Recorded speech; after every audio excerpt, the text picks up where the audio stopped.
May we meet Taurus, sun sign, rising sign, and or moon sign. This is a 2-week reading for all Taurus starting today, the 27th of December, 2024. This is Ariel, and today I'm reading with this beautiful Stone Marseille Tarot, and I've already purified with this lovely Vervain by Provence Santé. And I've been shuffling, but I'm going to give this another few shuffles before I give you your reading. Just as a reminder, to like the video, subscribe to the channel, and hit that notification bell. It really does help our channel out quite a bit. All right, let's do one more shuffle, and we'll get right to your reading. Let's see what's in the cards today for all you gorgeous Taurus. Oops. It was a clean cut. It just wasn't a clean restack. All right, we've got a 3 of Cups.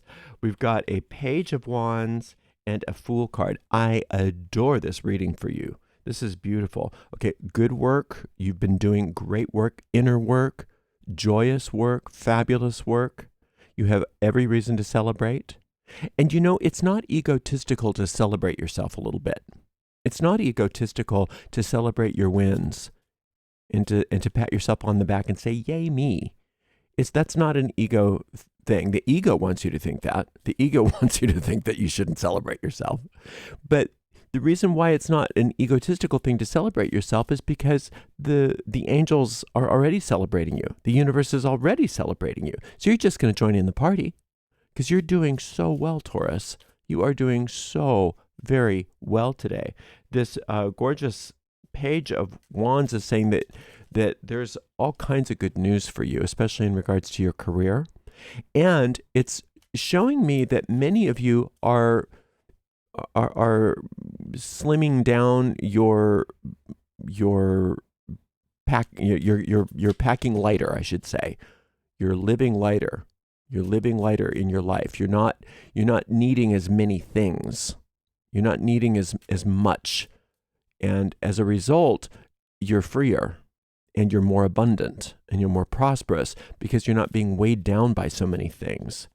And for a Taurus, that's huge because Taurus's motto is I have. And so many Taurus can get encumbered if they're not careful, but you're not doing that. You're not doing that at all. In fact, you're really at your fighting weight and you're doing really well.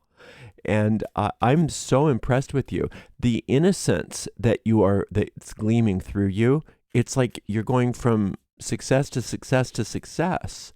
You are in the state of perpetual beginner's luck right now. And all you have to do is keep that innocence, keep that attitude, keep that celebratory attitude, and enjoy your journey. Enjoy your journey. There can be a type of survivor's guilt when things are going well, especially in this world where things aren't going well. And I want you to be aware that that is another one of the ego's very favorite tools. Who are you to have a good day? Who are you to have a good life? Who are you to succeed? Look at all those poor people out there that are in pain. You better get some pain going or you're not showing your camaraderie with them, right? But that doesn't make sense. Whenever I'm in pain or I've got something wrong with me, I don't crave that everybody else be in pain with me. I mean, maybe some people do, but I don't. And there's no objective good that you're doing for others just because you're not enjoying your life and celebrating yourself and having the success that you deserve. So lean into your success. Lean into that celebration. Right? You're not rubbing people's noses in it just because you're enjoying your life. So don't worry about that. And if people don't want to celebrate with you, they don't have to. They don't have to, but that doesn't mean you need to give it up.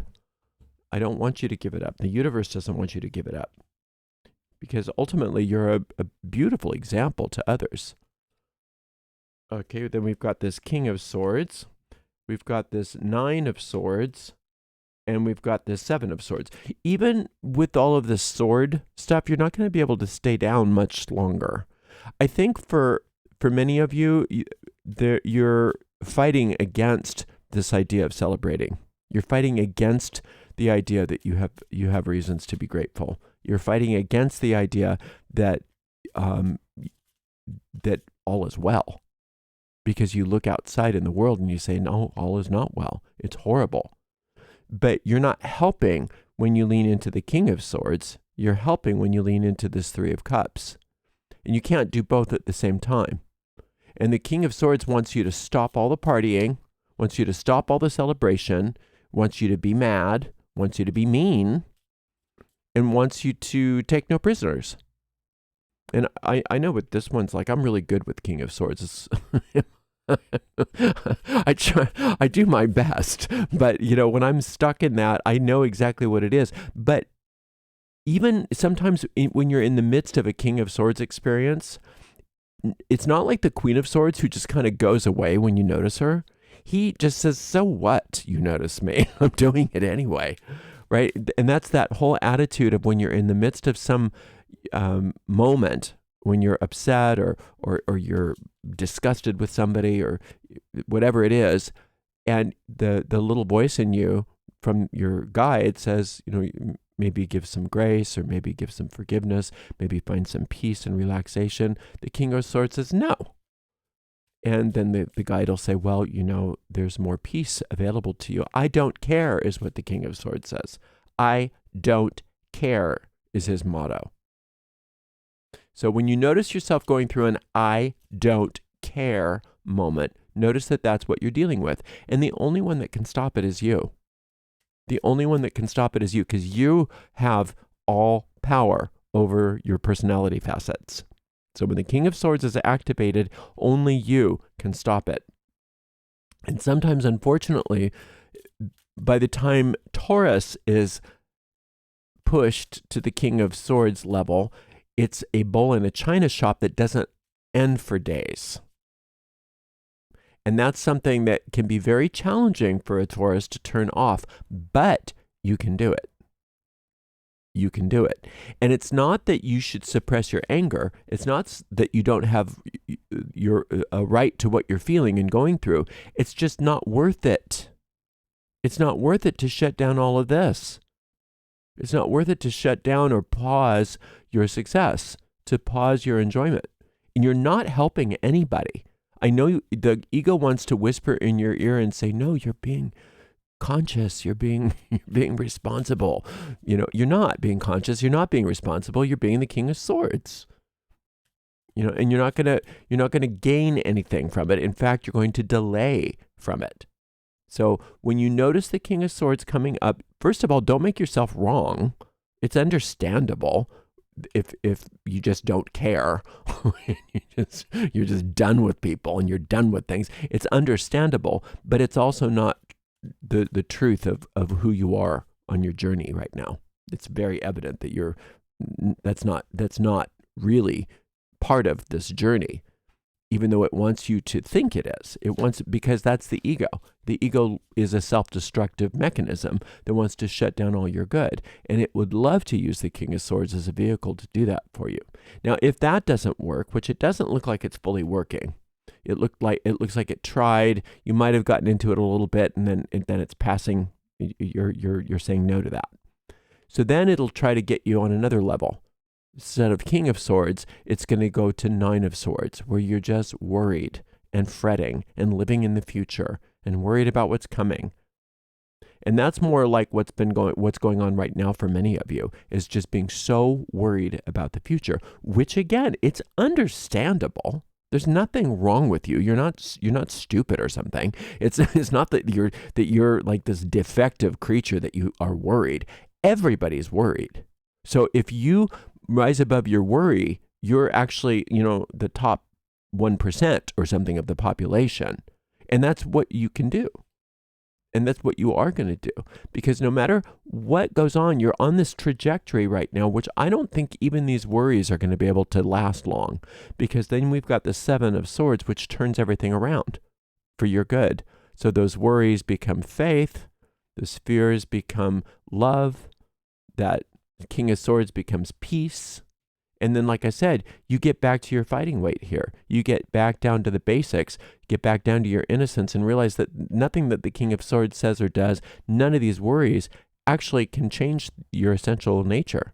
which is pure innocence. So you may as well just be one with your true essential nature, since that is where your power lies.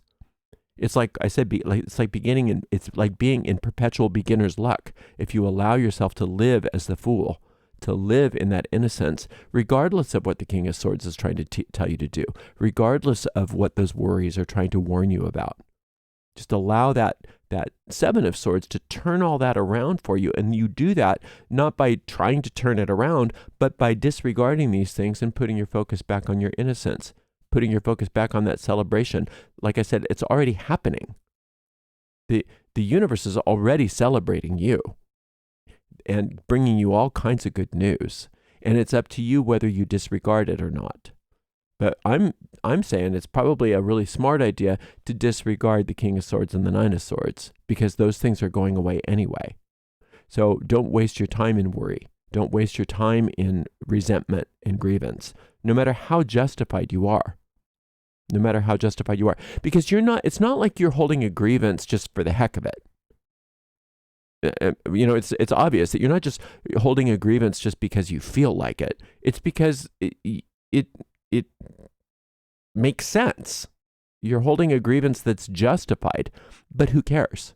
It's still robbing you of your joy. It's still robbing you of your success. It's still delaying things.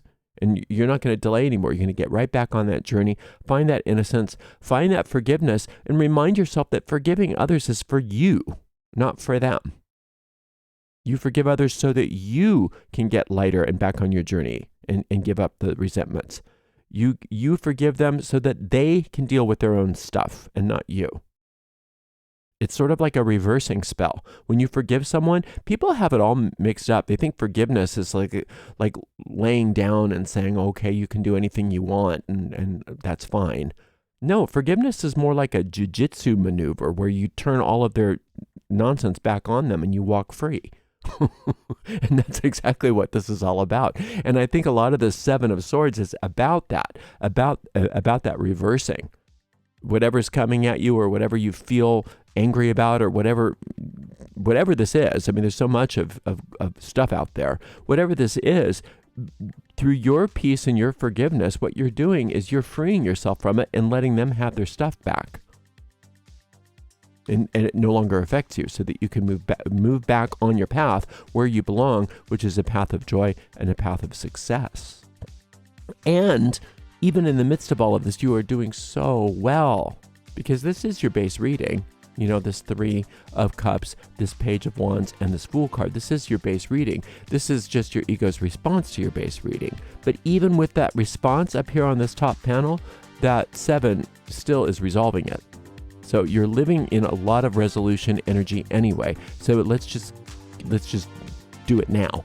Let's just resolve it now and get back to your beautiful path here that is filled with blessings. You are doing really, really well, Taurus. And I know what you're going through.